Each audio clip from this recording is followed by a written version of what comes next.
Hello everyone, मेरा नाम लोकेश यादव है और लोग मेरे को धुलेरा मैन भी कहते हैं। आप लोगों को धुलेरा के बारे में दुनिया भर के सोशल मीडिया पे रील्स मिल रही होंगी। काफी लोगों ने एडवर्टाइज किया होगा कि 10 लाख में प्लॉट मिल रहा है, 15 लाख में प्लॉट मिल रहा है, धुलेरा फ्यूचर सिटी है, धुलेरा में ये प्रॉमिसेस हैं, धुलेरा में वो प्रॉमिसेस हैं।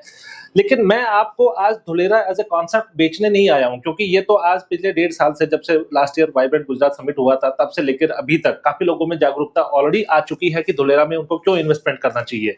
तो मैं आपको धुलेरा में इन्वेस्टमेंट करने के लिए एंटाइस नहीं कर रहा हूं, बट मैं धुलेरा की जो ज्योग्राफी है, कहाँ पे क्या चीज आती है, प्लस में कुछ मिसकंसेप्शंस है। काफी लोगों को लगता है कि एसआईआर में ही डेवलपमेंट आएगी, उसके बाहर नहीं आएगी। तो मैं उन सारी चीजों पे आज आपके साथ में बात करूंगा। आई एम श्योर आपको ये चीज ऑलरेडी पता चल गया होगा कि धुलेरा में क्यों इन्वेस्टमेंट करना चाहते हैं। तो मैं आपको ब्रीफली एक बार बता देता हूं कि लोग क्यों वहां पे इन्वेस्टमेंट करते हैं। There are mainly 3 reasons. पहला रीजन क्या है कि लो प्रॉपर्टी प्राइस। आज भी वहां पे प्रॉपर्टी प्राइस 5,000, 6,000, 7,000, 8,000, 9,000 रुपए स्क्वायर यार्ड का रेट मिल जाता है। सेकेंडली, वो एक इनिशियल स्टेज पे है जिसकी वजह से एक्सपोनेंशियल ग्रोथ आती है, जो कि एनसीआर में पॉसिबल नहीं है। तीसरी, आप लोगों ने, बहुत सारे लोगों ने स्टोरी सुनी होगी कि गुड़गांव में लोगों ने 400 रुपए, 500 रुपए गज पे जमीन खरीदी थी, जो आज 4 लाख, 5 लाख रुपए पे भी अवेलेबल नहीं है। तो किसी भी सिटी में जो इनिशियल फेज में इन्वेस्टमेंट करने का जो अपॉर्चुनिटी होती है, वो अपॉर्चुनिटी आज आपको धुलेरा देती है। बट एज आई प्रॉमिस्ड, मैं धुलेरा आज नहीं बेच रहा हूं, मैं आपकी धुलेरा की ज्योग्राफी के बारे में आपको मैं बता देता हूं। तो धुलेरा की जो ज्योग्राफी है, मैं ड्रॉ करता हूं इसके ऊपर। तो इस पे आप ये समझिए कि धुलेरा आपका पूरा इस तरीके से है। ये आपका धुलेरा आ गया। कि धुलेरा के बिल्कुल बीचों बीच आपका एक्सप्रेसवे जा रहा है, और इस साइड में ये जो लोकेशन है, ये है अहमदाबाद। ये एमडी में शॉर्ट में लिख रहा हूं इसको, और इधर है भावनगर, मैं इसको बीएच लिख रहा हूं सिर्फ। इसी के पैरेलल ही एक और आपका नेशनल हाईवे 751 जाता है, जो इवेंचुअली वटामन होते हुए मुंबई निकल जाता है। तो ये भी आपका भावनगर से आया है। इस नेशनल हाईवे का नंबर है नेशनल हाईवे नंबर 751 एनएच। जो आज की कनेक्टिविटी है वो आपकी इस तरीके से आती है, यहाँ पे इस तरीके से, एंड देन दिस एंड ये जो लोकेशन, ये जो रास्ता है, ये है आपका नेशनल हाईवे 47 जो इवेंचुअली राजकोट पे जाता है। यहां से बगोदरा से जब आप मुड़ते हैं तो ये स्टेट हाईवे नंबर 1 आता है। फिर then there is a place called फेदरा। ये फेदरा काफी पॉपुलर है क्योंकि यहाँ पे एक पॉपुलर फूड जॉइंट है, गैलोप्स। काफी लोगों ने, जो आप लोगों ने ट्रैवल किया है, आई एम श्योर वहां पे आपने चाय नाश्ता किया भी होगा। तो यहाँ से, और ये जो पीपली चौकड़ी है, पीपली टी पॉइंट का रास्ता है, ये एक छोटा सा स्टेट हाईवे है, स्टेट हाईवे नंबर 40, जो अभी 4 लेन का है। ये काफी अच्छी यहाँ पे एनर्जी एंड वाइब्स है। रीजन क्या है कि इस रोड पे रनिंग रोड है, दुनिया भर के प्रोजेक्ट्स आपको मिलेंगे। और मैं बोलूंगा कि धुलेरा की आज की जो सबसे one of the best location है, और आई वुड से द बेस्ट लोकेशन है, वो यही रोड है। रीजन क्या है कि आज कनेक्टिविटी यहाँ से आ रहे हैं लोग, दुनिया भर के ट्रैफिक आ रहे हैं, यहाँ पर आपको अच्छे फूड जॉइंट्स मिल रहे हैं, यहाँ पे कई कमर्शियल, और एक इनफैक्ट मैंने सुना है कि एक जो डेवलपर है वो अपना एक होटल भी लेके आ रहे हैं वहां पे, और काफी अच्छी अच्छी प्रॉपर्टीज यहाँ पे बन रही है। तो इस रोड की एनर्जी ही अलग है। बट इसके अलावा यहाँ पर एक आपका क्लोवर लीफ बन रहा है, जैसे आपने एम्स में देखा होगा उस तरीके का। तो ये जो डिस्टेंस है, ये एक्सप्रेसवे है, और एक्सप्रेसवे का नाम है एनई, नेशनल एक्सप्रेसवे नंबर 8। यहां से 70 किलोमीटर चलने के बाद में 70 किलोमीटर, ये पहला क्लोवर लीफ आता है जहां पर आप धुलेरा में एंटर कर रहे हैं।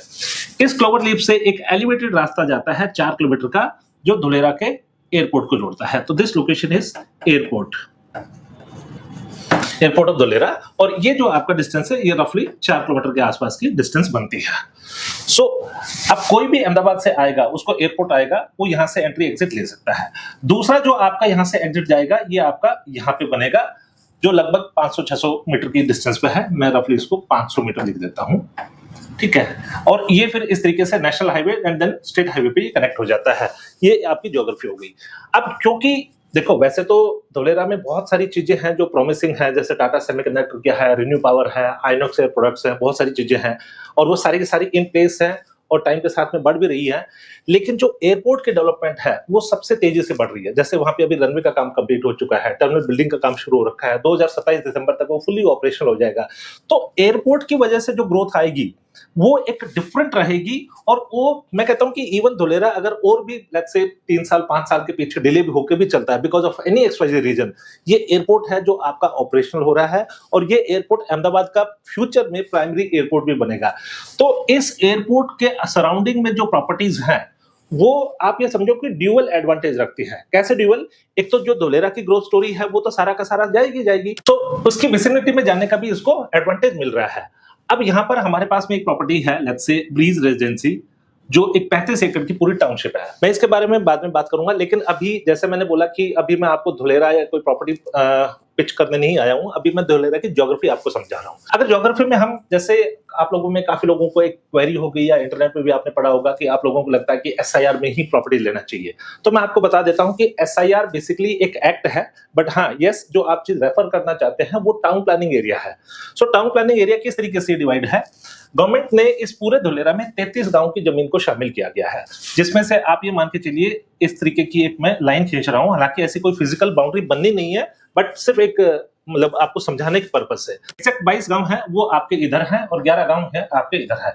इस जो 11 गांव का जो एरिया है इसको बोलते हैं डेफिनेट जोन, डेफिनेट जोन, और इसको बोलते हैं लैंड पूलिंग जोन, जो कि इवेंचुअली आपका टाउन प्लानिंग एरिया बनता है। अब लैंड पूलिंग क्यों मैं आपको बोल रहा हूं, इसमें गवर्नमेंट बोल रही है कि हम पुराने इंफ्रास्ट्रक्चर को पूरे को डिमोलिश करेंगे और नए सिरे से बनाएंगे। तो इसका मतलब यह है कि जो 22 गांव हैं उनको छोड़ के, उनसे 500 मीटर के बफर को छोड़ के बाकी जितना भी पुराना इंफ्रास्ट्रक्चर है, वो रोड है, बिजली के खंबे हैं, कोई छोटा मोटा सीवेज सिस्टम है, इलेक्ट्रिसिटी सिस्टम है, कुछ भी है, उसको डिमोलिश करके और कंप्लीटली नए सिरे से बनाया जाएगा। जैसे आपने 22 स्क्वायर किलोमीटर का जो एक्टिवेशन एरिया बना हुआ है, एग्जैक्टली वैसा ही। अब ये पूरी की मतलब वैसे एक्टिवेशन एरिया जैसा पूरा डेवलपमेंट में काफी हर्डल्स आ रही थी, काफी लोगों की अलग अलग जगह पे जमीनें आ रही थी, तो गवर्नमेंट ने क्या किया कि इस पूरे सारे एरिया की लैंड की पूलिंग कर दी।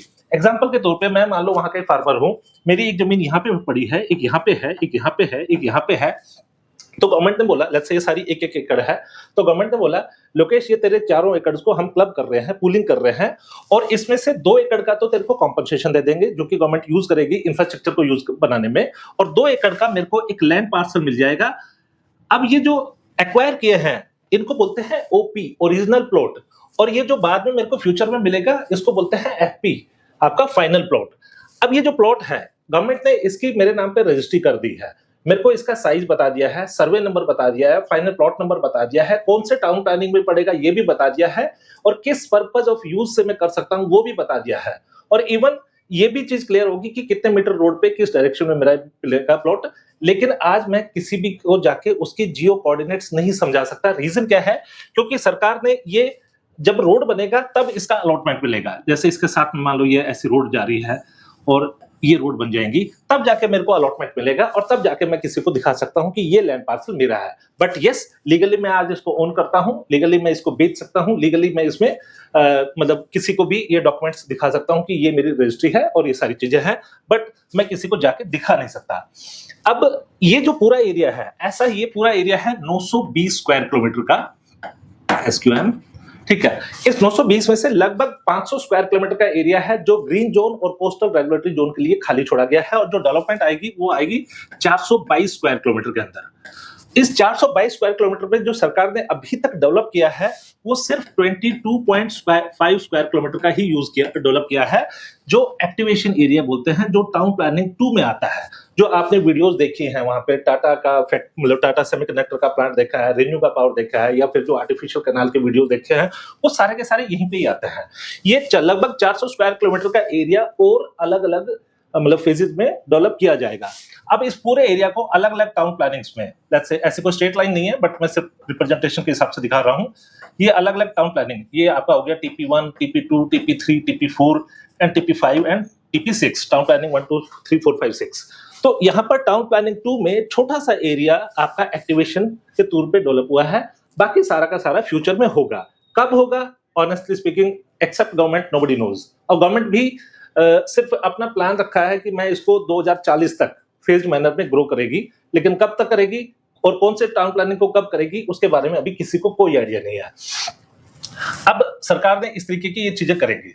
अब हो क्या रहा है कि because of Tata semiconductor, because of आपका एयरपोर्ट और बहुत सारी और जो एम्प्लॉयमेंट अपॉर्चुनिटीज आई है, वहां पे माइग्रेशन शुरू हो जाए। सो यहाँ पे गवर्नमेंट को भी मालूम था कि इस तरह के डेवलपमेंट होने में अभी काफी टाइम लगेगा, तो गवर्नमेंट ने जानबूझ के 11 गांव की जमीन को इस लैंड पूलिंग में नहीं दिया, और 11 गांव की जो जमीन है इसको एज इट इज रखा। फॉर एग्जाम्पल यहाँ पे कोई लैंड पार्सल है, उसके साथ में कोई छिड़खानी नहीं की, जो जहां पे था वो वहीं पे रहेगा। जो डिफरेंस था, यहाँ पर पुराने इंफ्रास्ट्रक्चर को तोड़ के नए सिरे से यानी ग्रीनफील्ड डेवलपमेंट रहेगा, यहाँ पर पुराने इंफ्रास्ट्रक्चर को ही बेटर एंड अपग्रेड किया जाएगा। जस्ट लाइक जैसे अपने नोएडा में देखा है, गुड़गांव में देखा है कि जहाँ हैबिटेशन बढ़ती है वहां पे रोड चौड़ी कर दी जाती है, सीवेज सिस्टम बेटर कर दिया जाता है, या जो आपकी इलेक्ट्रिसिटी वायर थी उनको इंसुलेटेड तरीके से नीचे डाल दिया जाता है। तो इस तरीके का डेवलपमेंट, ब्राउनफील्ड डेवलपमेंट यहाँ पे हो रहा है। एग्जांपल के तौर पे आज से 2-2.5 साल पहले ये रोड भी सिंगल रोड होती थी, अब ये 4 लेन हो गया है।